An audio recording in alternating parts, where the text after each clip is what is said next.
Hello once again, wonderful people of YouTube land. It is your friend Wild Elf 26. Hey, I'm coming at you now. This is my full review of the Pocket Genesis by AtGames, and some people have called it the Micro Nomad. It's very similar to a Nomad in a lot of ways. And pardon me a minute, my sword's a little out of whack here. There we go. All right, put that over here for a moment. Excuse me for the slight distraction. Okay, Wild Elf 26 here. Let me recap. One of my viewers, an important viewer named Daryl, had suggested a full review of the Pocket Nomad or the Pocket Genesis. And this is the closest device I have to one because I don't have an actual Nomad anymore. I used to a long time ago. Anywho, I hope you enjoy my efforts in this. I was going to do a little bit of some ocarina playing for you at the beginning of this video. I decided, I'm going to try and make it a shorter video, but we'll see how it works out. Okay, so anyway, I've got a little bit of a gimbal set up too that will allow me to be able to play this device, to show it off proper, with both hands, which until recently was not really an option. So let me get this gimbal set up correctly, and I'll be able to do that. Now let's start off with the unit itself. This is the AtGames Pocket Genesis portable flashback, and there's an official sticker there showing it's a licensed by Sega product. There's a rechargeable battery in the back, very similar to some of the El Cheapo smartphones that first came out. It's a common battery, easy to replace. I put the cartridge here as size comparison to show you how big the screen is on this thing, and to show you the 6-button layout that they came up with here versus something more traditional. This is a high frequency 6-button controller. There's no port for a second player on this, and that's kind of an afterthought. I wish they would have revised one of these and actually had at least an adapter or something. But there is an AV output to a television, and when I did the hacked ROMs video, you got to see a lot of that, but that was mostly the hacked ROMs on the SD card, not the internal included ROMs. But yeah, there's no second player support, and of course this is my makeshift MacGyver style D-pad fix from another video. I did have another D-pad that I was using for a while that was a little too bulky. It was from a DirecTV remote. But what you get when you get this, you get the battery that comes with it. You also get either a charger, like this one came with the charger, or you get only the charger cable, and you have to provide your own charger block, which is like a 5 or 6 volt charger most of the time. It's not USB-C, it's just micro USB. That's not too bad, so, small blessings. But, oh, and for all those people that love that new Big 6 controller, I think I mentioned before, but didn't quite have the resolution on that video. This existed back in the 90s. This is a high frequency one. And it is shaped on the outside very much like a 3-button Sega pad, but it has a 6-button layout, mode button on the corner, and it has turbo, auto, and automatic fire, and I believe there's also a slow-mo function as well, and right here on the first one. So yeah, it's pretty good for what it is. It works with the original Genesis units, and I have a 3-button version of this too with the same switches, but only for the 3 provided buttons. It works like a charm with the At Games console version. So anyway, let's get right to this one.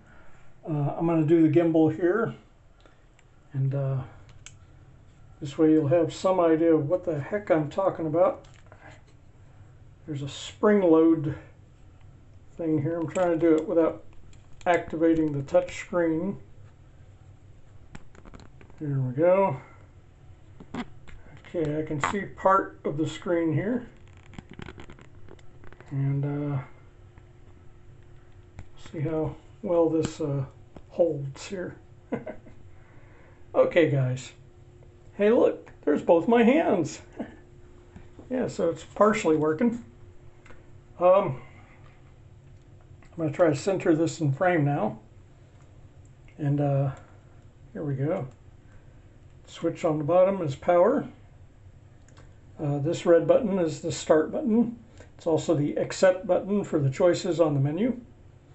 And this button over here is the menu button. It's also a reset. It takes you right back to this menu, which is kind of the standard At Games Fire Core menu for most of their flashback systems. They've done it for a couple other prominent game systems as well. But let's see what we got here. Alex Kidd, Alien Storm, Altered Beast, Arrow Flash, Bonanza Brothers, Chakan the Forever Man, Columns 3, Comic Zone, Crackdown, Jewel Master, Golden Axe 3, Golden Axe 2, Golden Axe 1. And Golden Axe 3 never got a cartridge release in North America, but I believe it was featured on the Sega channel.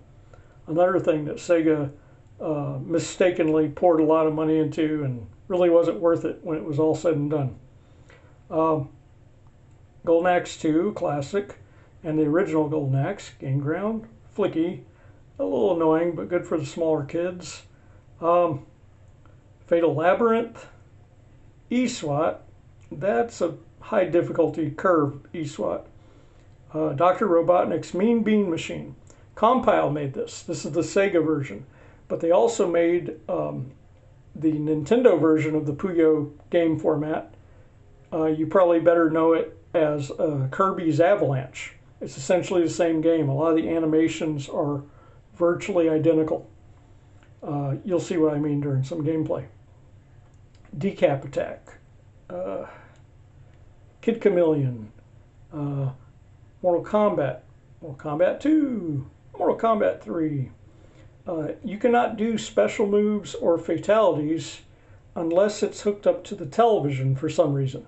So this is like a custom ROM of Mortal Kombat 3.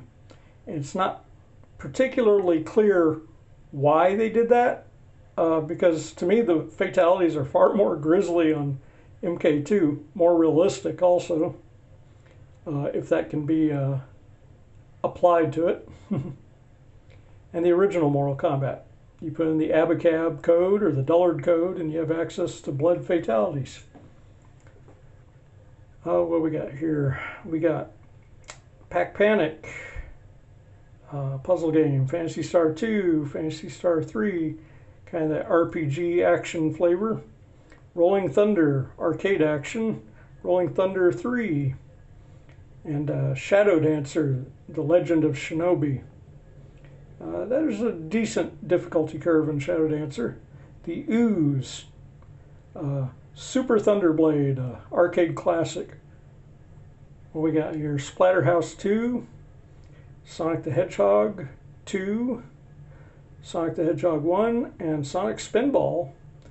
And for all those people that are extra good at it, we also have Sonic and Knuckles, Shinobi 3, Shining Force 2. Those are two our RPG classics. Virtua Fighter 2, one of the later or last made games for the regular Genesis. Let me tell you folks, it does represent Virtua Fighter well to a point, but it's absolutely two-dimensional. There's no 3D to it. So it's like playing Eternal Champions without special fireballs or any kind of kill moves. It would have been nice if Eternal Champions had been included in this mix, but as far as I know, it's not on the list on any of them, including the HD one. So that's always interesting. What we got here? Oh, and the rest of these are basically shareware or shovelware. There's a whole list of them. I'm not going to go through all the names of it, but there's an imitation Bomberman in that mix. There's a couple of them here that aren't too bad, actually. There's a Jewel Magic one. Kind of reminds me of Candy Crush and a couple other phone games. Let's see, go through it. Mr. Balls, no. No, thank you, Mr. Balls. Okay. What do we got here? Whack-A-Wolf. That's hilarious. It's basically like a video game interpretation of Whack-A-Mole, where you get a series of holes where wolves pop out, but Little Red Riding Hood pops out of those holes once in a while too, and you lose points if you accidentally smack Little Red Riding Hood. Alrighty. Oh, and of course there's the SD card option. And when I did the hack ROMs video, I showed a bit of this off when it was hooked up to my TV. But this video is for a review of this one, for the image screen quality of this machine. And I will, for the heck of it, show a couple SD things later.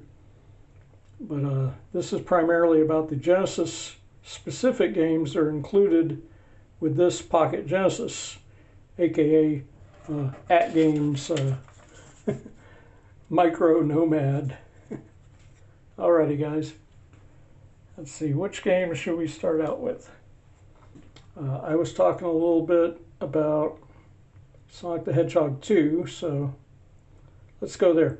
And before anyone freaks out regarding the sound, when Sega was negotiated the licensing for Firecore @games to be able to use these things, at the time they were kind of nervous, so they had the company deliberately down-pitch the sound. They wanted their other endeavors to have crystal clear sound, and this product from a company they didn't know very well, they wanted to have an advantage, so it was down-pitched. They're down-pitched an octave, possibly an octave and a half. Other than that, it's not like some horrible thing beyond what an octave down from its regular sound would sound like. And let's be honest, people, if you own the Super NES and the Sega Genesis, then you probably are well aware in most games that are double released, the sound was crystal clear, amazing CD audio quality. On the Super NES, the Genesis versions were often laughable as far as the sound goes. And what Alistair Brimble did to a Mortal Kombat 2 sound effect, and someone that worked with him for the MK1 sound, it was terrible. The level musics were terrible for the backgrounds. Some people actually like it, but to me it was just awful, because you play the Super NES version of MK1 and MK2, and they sound a heck of a lot like the arcade version. You play the Genesis version, and it's like somebody just went off the script, decided to do something completely out there for no apparent rhyme or reason. So that's the thing. Genesis was not known for its amazing sound. Super NES was. But Super NES had Sony sound chips. So that was kind of ironic. You know, they were competing against Sony. At the same time, they had to buy their sound chips to put out brand new SNESs. So you probably remember the SNES Junior, which was a lot smaller Super Nintendo that was later released around the time that the N64 actually came out. One of the buttons on it was actually similar to an N64 button. And I kind of wonder if they used the same mold for it, the button that is. Okay, so we're going to play some Sonic the Hedgehog. And I'll let you hear some of the sound here. See, not too bad right there. There's a little tiny difference.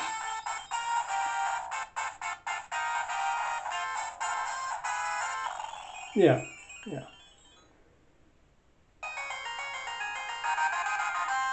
And you have to remember, this machine, brand new, was under $40. Oh, by the way, I bought this one brand new. I wore out the original D-pad because I play the crap out of my fighting games. And after 3 years of intense fighting game play, the original D-pad started to malfunction bad. But yeah, the sound is noticeably down an octave on actual music. Some of the sound effects sound normal, and some of them don't. I'll press start. Okay, now jump. Jump again. Going right. Going left. Alrighty. There we go. A little bit of this. Yep. I'm trying to get down there without getting too killed. Okay. Bad guys. Fish bad guy. Oh, it took my rings. The fish of the rings. Okay. Now let's see, we gotta do the down charge. Plunger assist.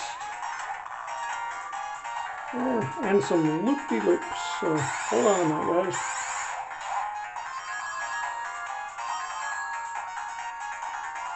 Okay, I've already, I think I'm going into 20-minute territory now with the video. Actually, I'm getting some more happenings. There's an extra life up here. Ah, there it is.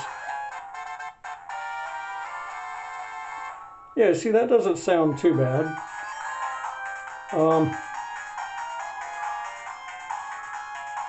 people will go, oh, well, you know, it shouldn't sound bad at all. It should sound exactly the same. Well, like I said, it was a special agreement with Sega at the time. Their HD version, which was negotiated later, Sega was more comfortable, and they allowed them to do it where it had normal sound.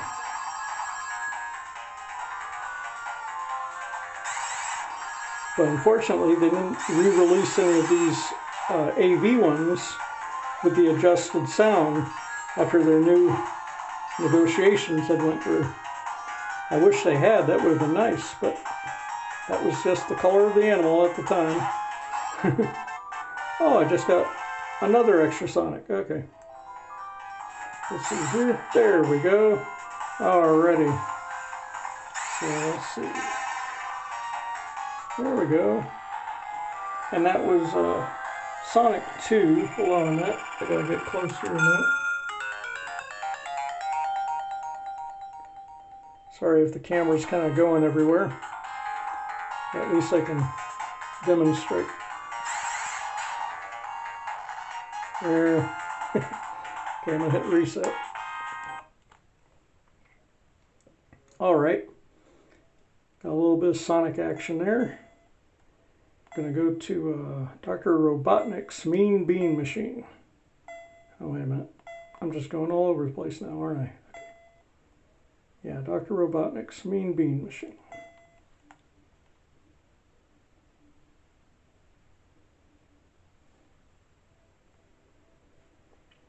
Trying to hold this at an angle. I keep having to adjust it to try to get the right angle on this. The screen quality is actually not bad, but on this camera it's somewhat limited. It's got weird filters that kick in at the strangest moments.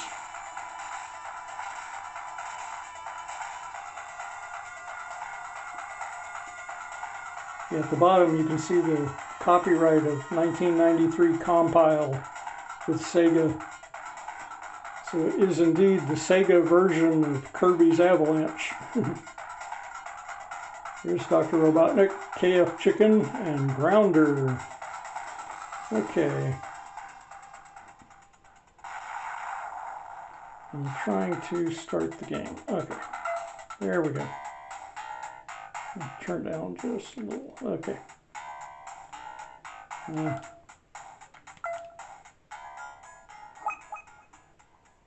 Yeah, his first minion you go up against is Arms. Probably the goofiest of Dr. Robotnik's robots. Isn't that correct, Dr. Robotnik? Okay. Okay. It's funny because I'm actually looking at two screens at the same time while I'm doing this, so it's a little distracting from my end.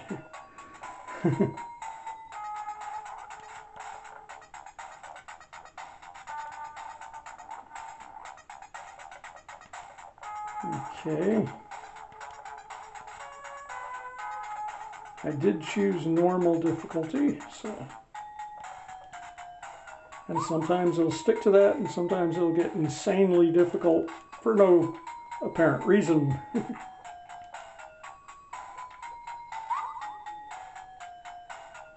guess that might have been their ancient version of, what would they call that? Adaptive difficulty.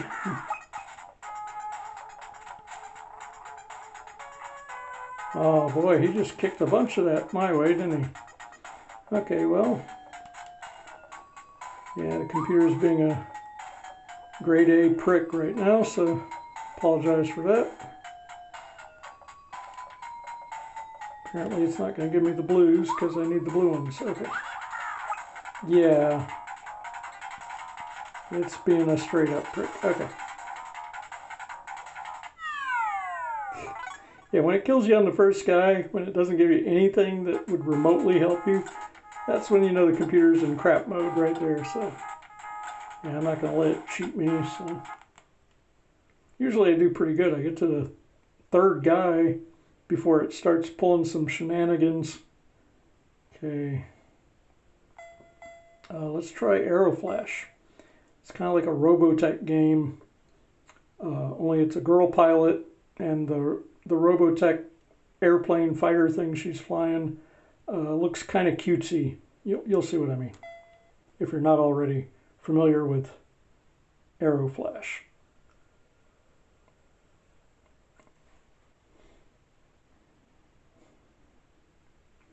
Yeah, I let the intro play a little bit here.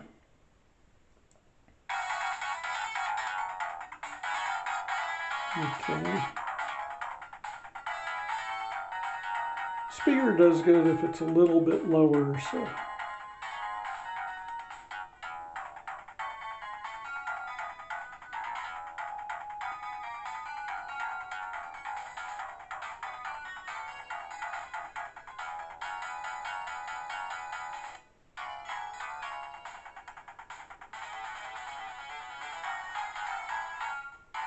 There you go. Yep. It converts. If you're familiar with R-Type, the gameplay kind of reminds me of that. So, alrighty. Here's a little demo.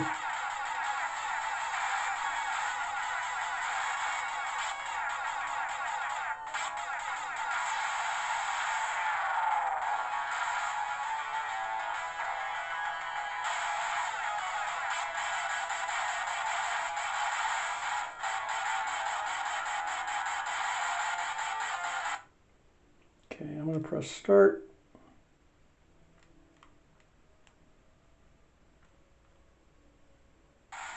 Okay, launch.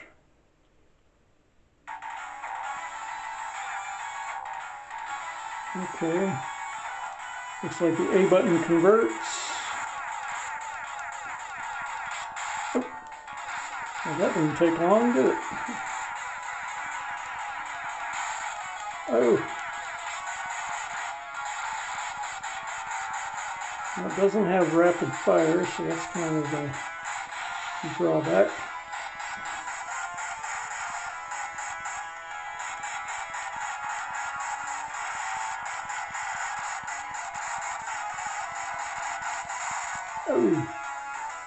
And that was that. And that's fine. Yeah, no thanks. I'm gonna, on that note, what were we talking about? Oh, Mortal Kombat 2. There we go. All right, guys, I'm gonna sample some Mortal Kombat 2 here. It's in 3-button mode automatically. You have to actually go into options screen and make it 6 buttons so you have normal controls. Once you put it in 6-button mode, these 2 buttons, the B and the Y, become block. Start button is still block also, but those are your block.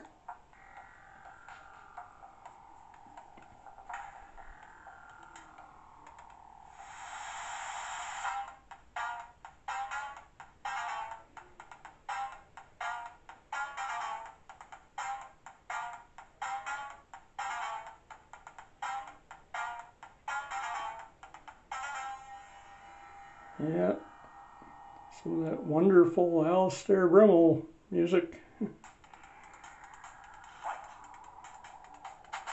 Here's some more.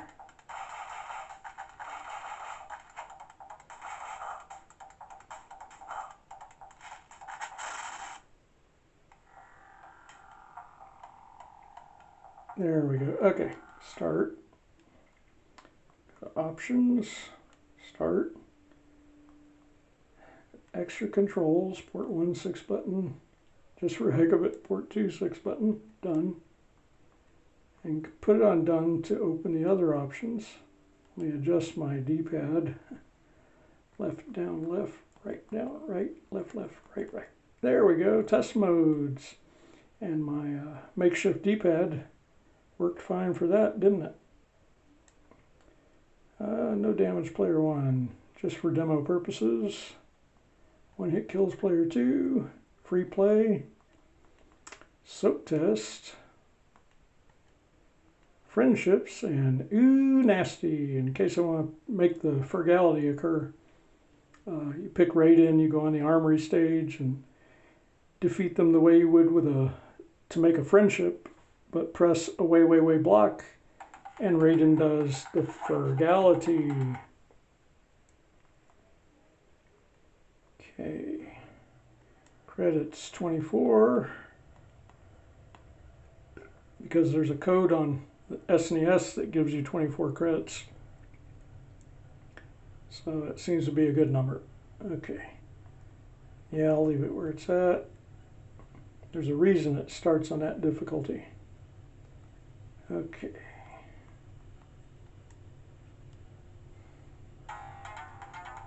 All right, Daryl, I hope you're enjoying this one. And flashback, Captain Frugal. Oh, that was a demo match again, okay. Yeah, it's impatient. It jumps into demo matches. Oh, I turned on soak test, didn't I? That's why it's jumping into the demo matches. I'm sorry. Excuse me, I gotta turn off soak test. There we go. Yeah, soak test makes it do eternal demo matches. So, I forgot about that one. Okay. It's kind of funny because I gotta hold this thing askew away from the camera to make it look like it's central to the camera. Scorpion. And I'll press block so it'll go down faster. There we go. Portal stage. 1 hit kills. Gotta love that. I'm gonna make a Baraka baby.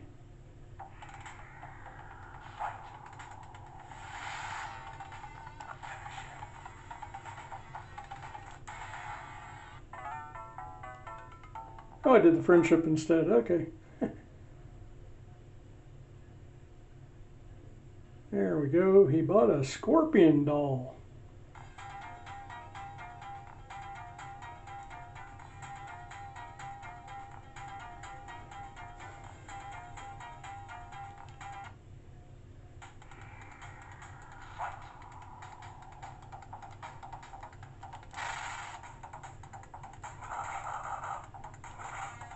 There we go. That worked.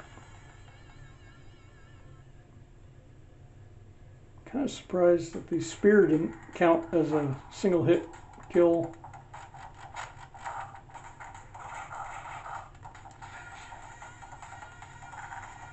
Down, down, up, up, high punch. Toasty.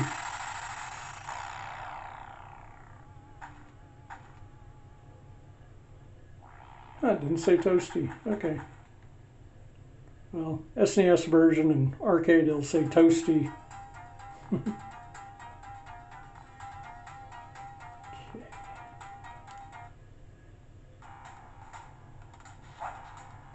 Yeah, there's some other reviewer on YouTube that said he couldn't do any fatalities with the 6 button and this extreme angle. I just did, what, 2 or 3 already?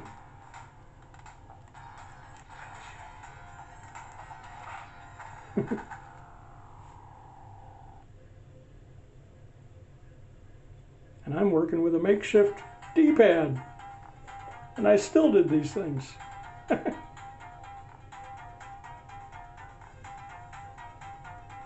Okay.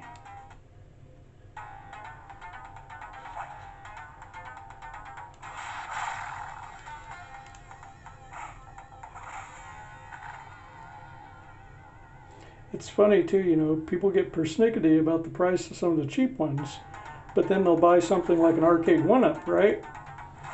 And it's not good enough for them, and they'll replace the joystick and just about everything else.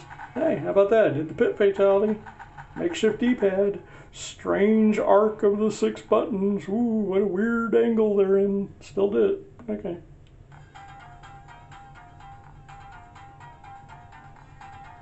By the way, this light down here, I forgot to mention it. This light comes on only when the battery power is low. Take a moment here. Let me show you something here. There's the volume control, the SD card slot, obviously, the charger input, and the AV output, which is a 3.5 millimeter jack to 2 RCA cables.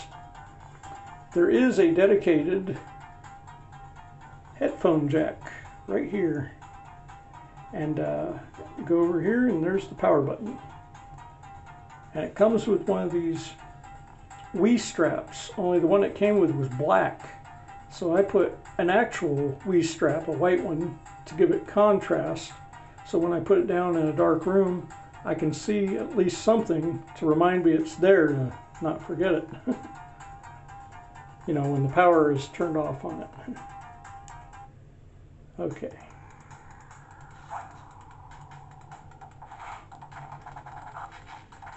Eventually I'm going to find one that has a different colored shell, probably one that has a white shell for that very reason, that's easier to locate in dim conditions. Okay. I'm not going to go through the whole MK2 here, because I got the cheats on. I just wanted to show you.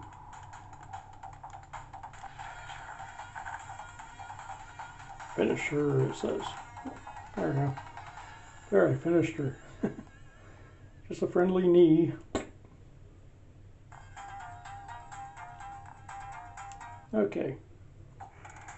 That's the regular Sega Genesis Mortal Kombat 2. I'm going to reset right now. Where is it? Oh, there we go. I have to hit the button just central to give it good confirmation there. Okay. There's the menu. And just for the heck of it, I did it before. I'm going to show you real quick, or try to show you quick, the SD card. These are the games I have on the SD card. Super Street Fighter 2, Teenage Mutant Ninja Turtles Hyperstone Heist, Aladdin, Mario Brothers 2, Hack, RoboCop vs. Terminator, Stargate, Duke Nukem 3D, only made in Brazil for the Brazil Mega Drive, Brazil version of Genesis. It's 3D like Doom for the SNES was. And here, let me show you a little bit here. We'll do a little bit of Duke Nukem. It's surprisingly difficult.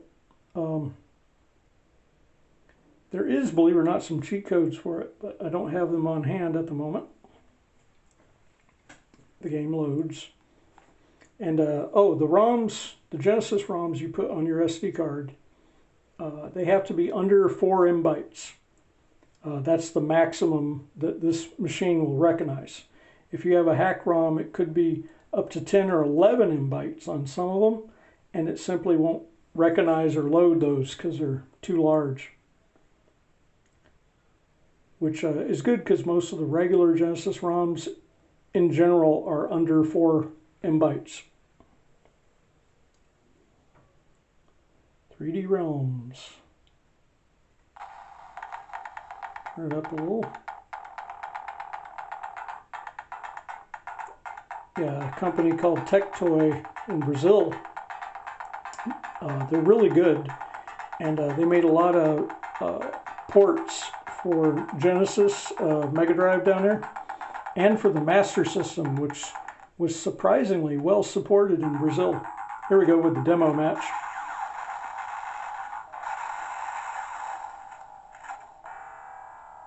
And you can see the HUD at the bottom.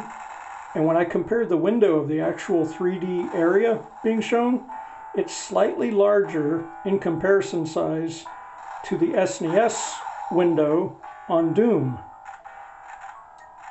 So this is a first-person shooter, 16-bit, official, but only released in Brazil. So it's kind of weird.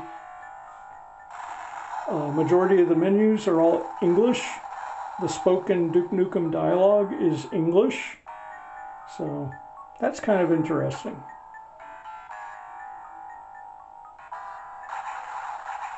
Ooh.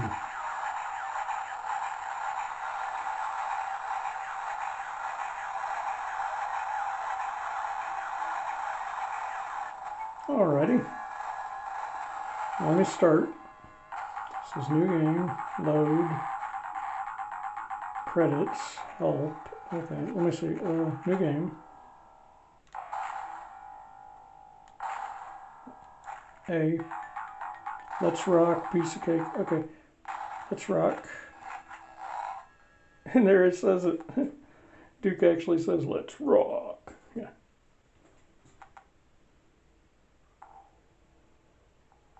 Okay, one of these buttons. Okay, C fires, obviously. Start button plus B button brings up the map. And there you go, that proves it is indeed a map. Let me press again, make it go away.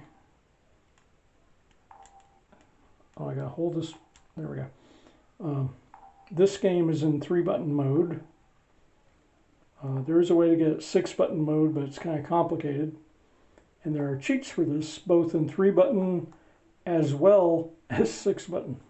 So, let's see here. If you hold A, I think you sidestep. No, okay. Let's see what A and start is. Run mode off. Run mode on. Okay. And how about start and C? Okay, that switches your weapons. Okay. So start and C is weapon cycle. And I guess B opens stuff. A opens. Okay. This game has a high degree of BS factor. There we go. It's around this corner where they really get me.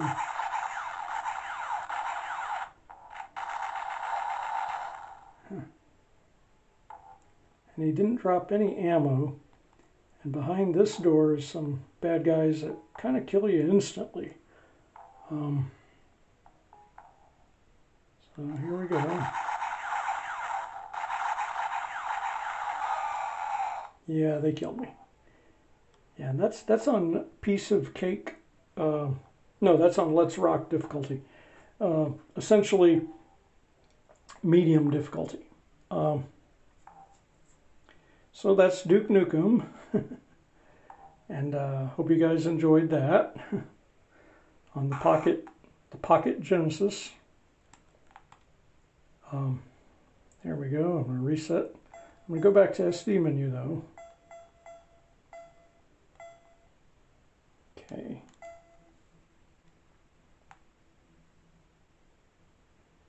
And if you're wondering about the SD card itself, you know, what kind of file system it needs to recognize what you're putting on it, all you got to do is make a folder that says the word game in all capital letters, game, that's it.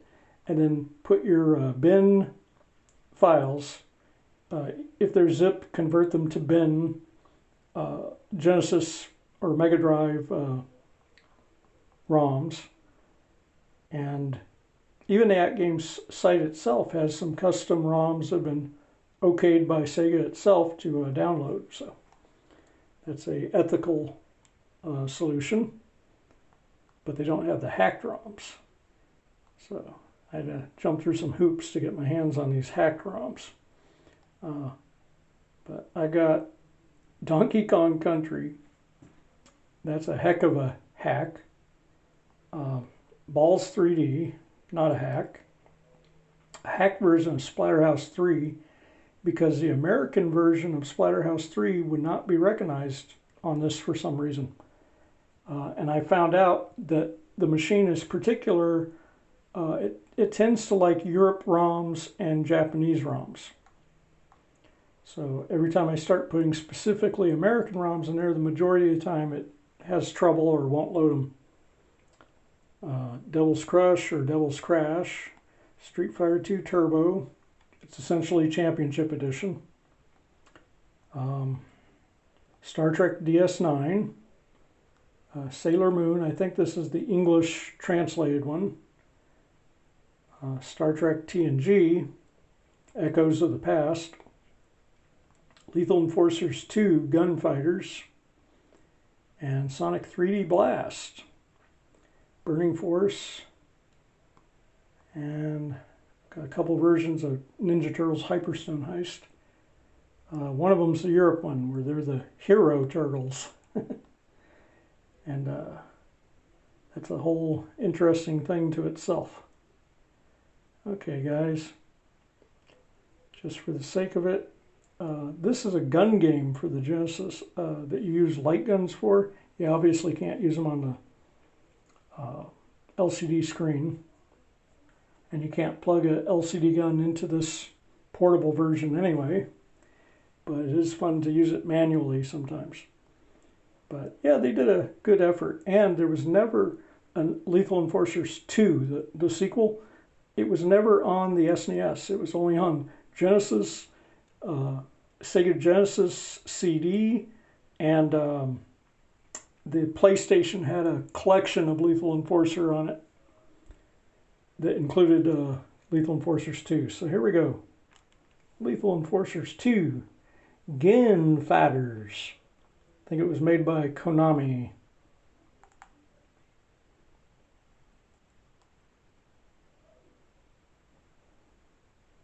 I love what some of the bad guys yell at you in their Old West accents. Oh, there's that octave again.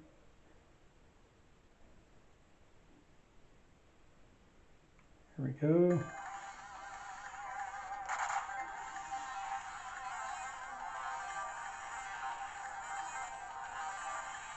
Yeah, that octave's changing the music quite a bit.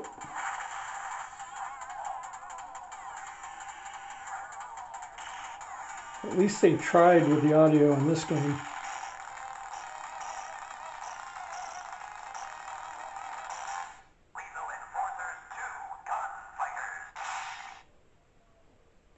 Yeah. I played the arcade version too. It matches up pretty well with it actually.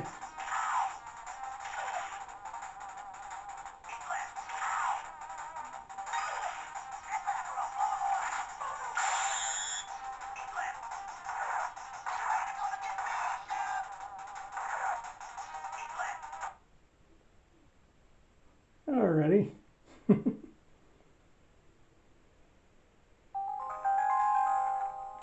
see here.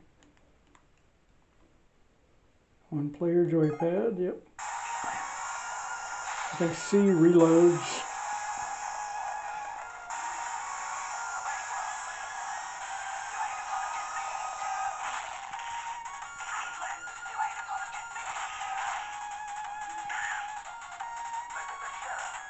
Watch out, don't shoot the sheriff. Or that song will play. Oh! Oh, there we go, that was quick.